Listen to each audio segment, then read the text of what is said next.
Hello, and welcome to another week of game analysis and producer perspectives. This week's host is going to be me, the same host it is for every time I do this. It's going to be Ray Hazlett. So, today I want to talk about a topic that keeps getting more and more difficult to address in a large scale format as the years go on. And that is the price of video games as it stands right now. And it's a tough topic. It is a tough topic because I have a lot of people that are friends, colleagues, associates that work in the private video game industry and some in the academic portions of the game industry. I'm talking about in the schools, universities, colleges, whatnot, where I am. They agree that the cost of games need to be higher. I'm talking like a lot of workers, a lot of the academics. They all say the cost of games need to be absolutely higher. They think that the $60 price tag that typical games have been using for decades now, I want to say a standardized $60 price tag has been definitely normalized since Call of Duty. I do believe it was Gears of War 1 came out on the Xbox 360. So what was that, 2006, something like that? So it's been normalized for a while, almost, almost 20 years, 19 years now or something like that. And of course, there have been many times in the Super Nintendo days, 1993, 1996, a little bit earlier, what have you, where game carts would cost a lot of money. It was not unheard of for Nintendo 64 games to cost $60. And I do believe Star Fox on the Super Nintendo, when you adjusted that game for inflation, it was a $130 cart. Let's ignore adjusted for inflation. When Star Fox came out, it was a $90 game. Like, you went to a Funko Land in your mall and you said, I'd like Star Fox for the Super Nintendo, please. And they would say, that'll be $90 plus tax. That's nuts. But yeah, adjusted for inflation, that comes to around $130, $120. That is a lot for a single video game. Of course, you can make the argument it was a cart, and so there was actual chip technology in that cart that you were not going to get anywhere else. And that's where the argument went. Now most games are on discs, and most games are also digital. Or in the case of like a PlayStation 5 or an Xbox Series X, what have you, those consoles, they are on a Blu-ray disc, and all the data from that disc is downloaded onto the console's hard drive. And then the disc becomes a check to indicate that you still own the game. So it's just a faster way to load the game. The game was still on the disc, but in a weird way. So now what's the latest excuse? Why do games need to cost more? I've heard the excuses before of like, well, they used to cost a lot more. Well, yeah, I just explained it. It's because it used to be physical soldered chips onto boards, circuit boards, that you were selling them. It was not just a bit of data that you were selling them. It was like actual hardware with software on it. That's completely different, and that is a more agreeable argument back then. Nowadays, not so sure.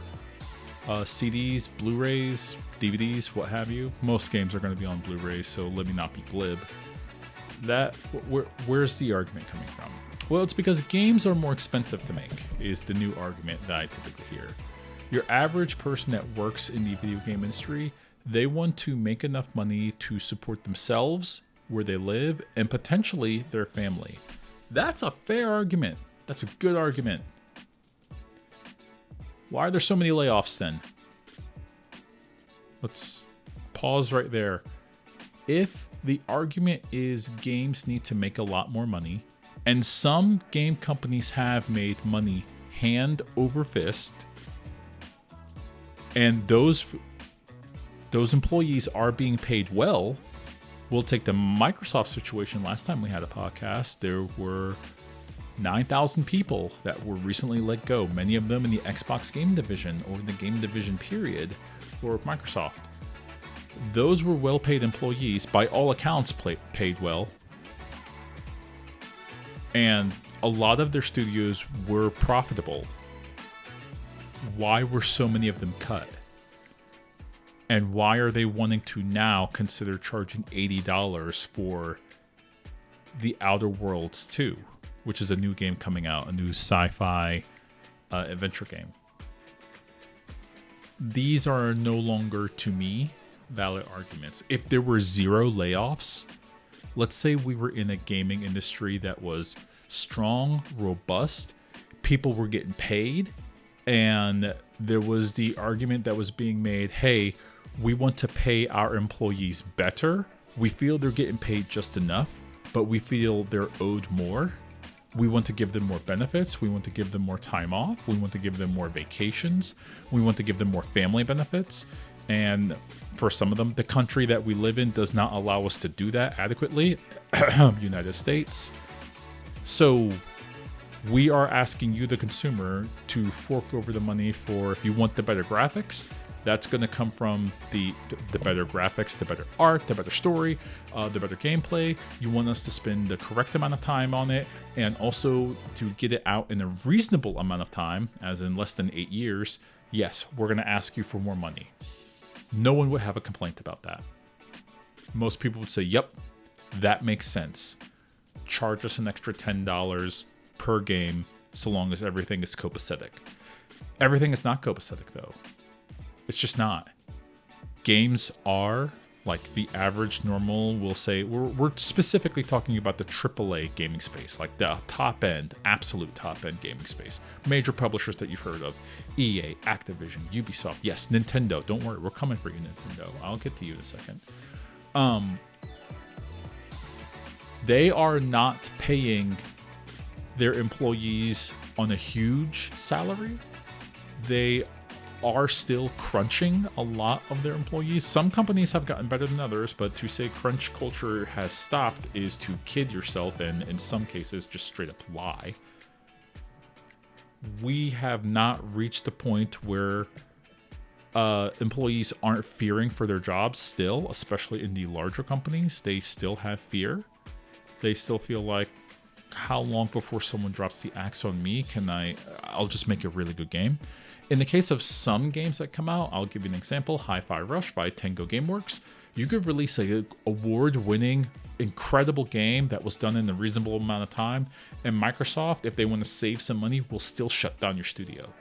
Same thing with Sony. Sony has shut down studios as well, while paying their employees well, but they're also looking at like, hey, Nintendo is about to charge $80, or Nintendo did charge $80 for their brand new Mario Kart game. Can we start charging $80? And it's like, why?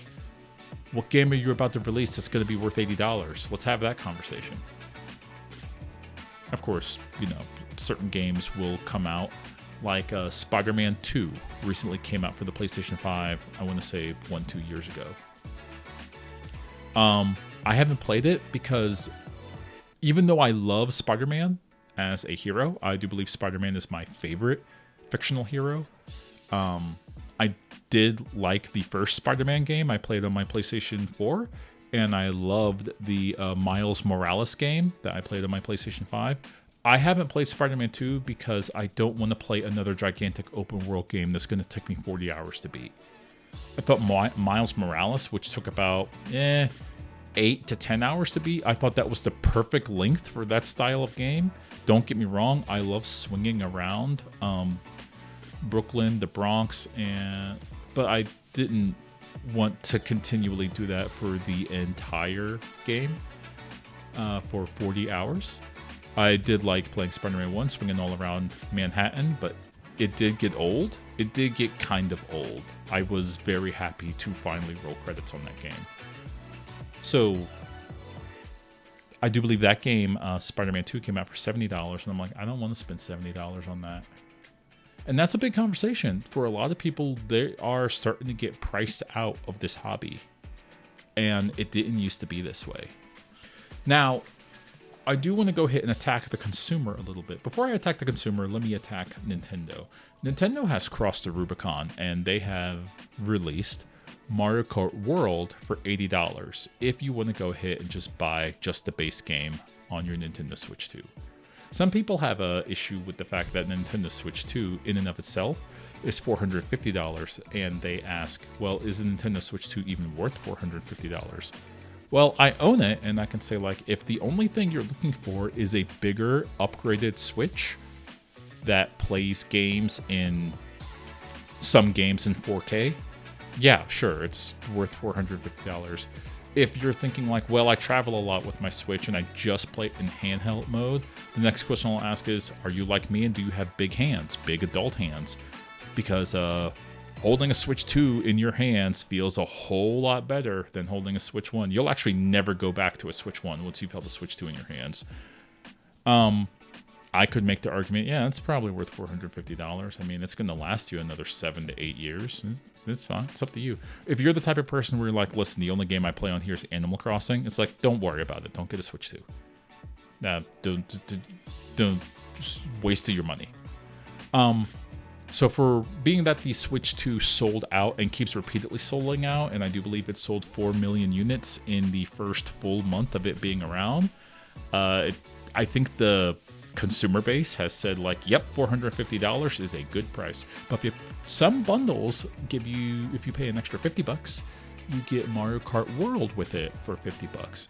I think $50 for a bundle is an extremely fair price. Now, when I got my Switch 2, it did not come with Mario Kart World. Why? Because they were out of the bundles. I happened to walk into a Best Buy and I just picked up a Switch 2. I don't have Mario Kart World.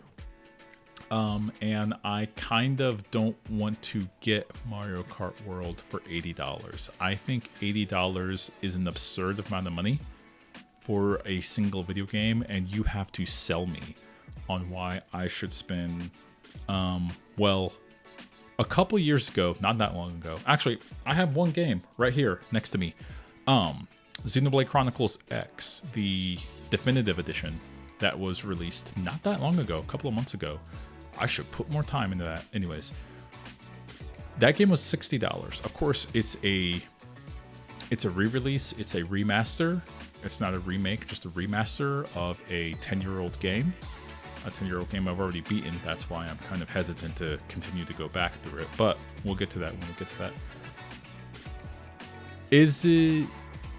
I paid $60 for that game, and I feel I probably should have been closer to $50. Maybe, because it is just a remaster and it only runs at 30 frames per second, not even 60. Supposedly it'll get a patch to run at 60 frames per second so I can have that smooth, crisp fidelity on Switch 2, but it's not there yet, so I'll let you know if that happens. Mario Kart World, I do want to play it one day, but I'm not paying $80 for it because $60 is still the price for a lot of brand new games. Donkey Kong Bonanza, the other Switch 2 game that looks great, and I am going to get that. That's a $70 game. I'm probably going to go to Costco, though, and buy it for... Costco is selling it for like $62, $63. I will go ahead and get my 10% off of that game there. That's worth it to me. But I wouldn't pay $80 for that game.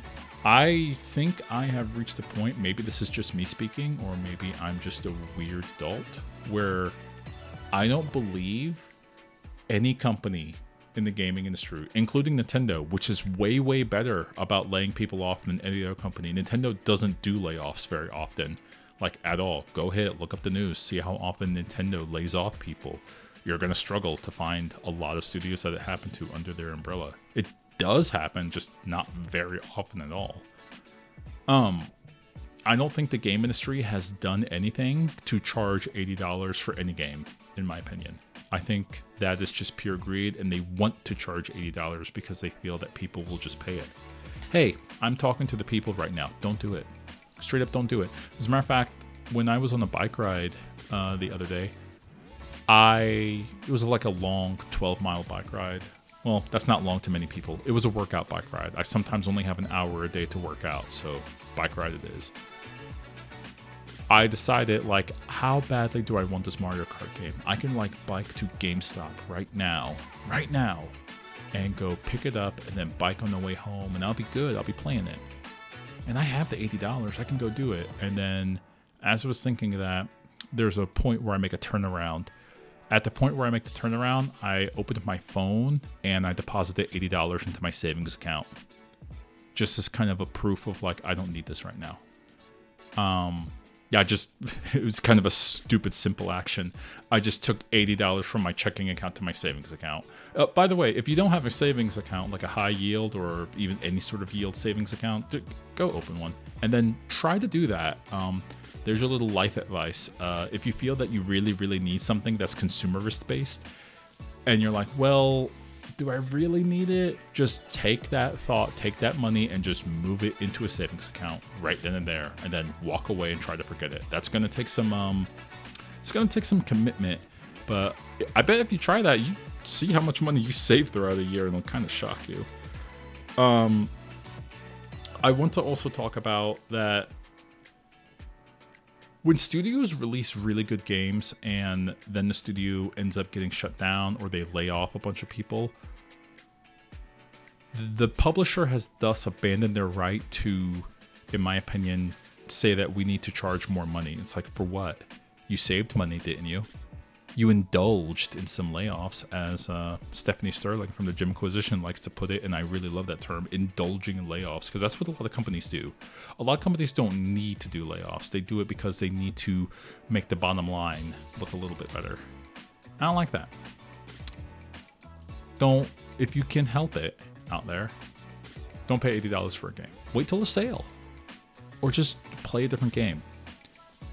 Here's another thing. I have, with the $80 I'm not paying for Mario Kart World, there's a bunch of different games I've loaded up to my Switch 2.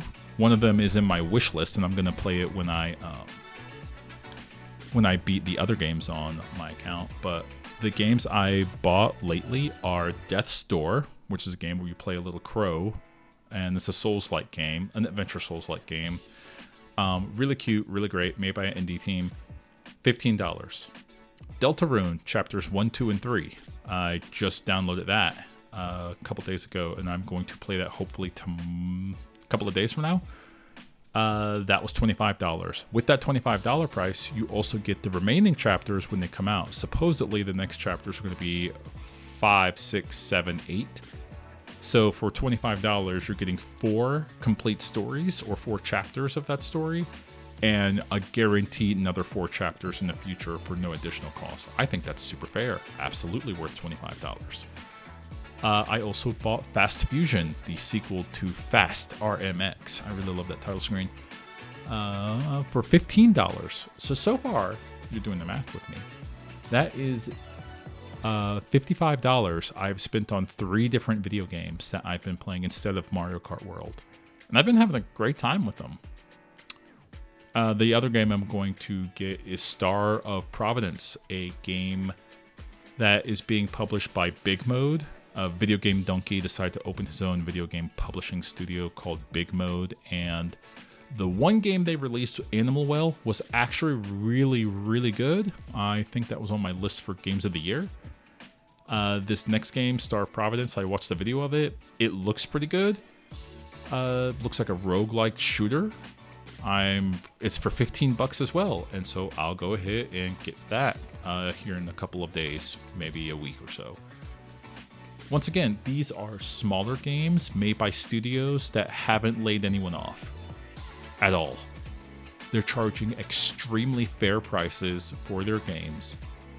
And I can tell you, as someone that has played 3 of at least the 4 of these games, they are extremely high quality games with a lot of heart and soul put into them.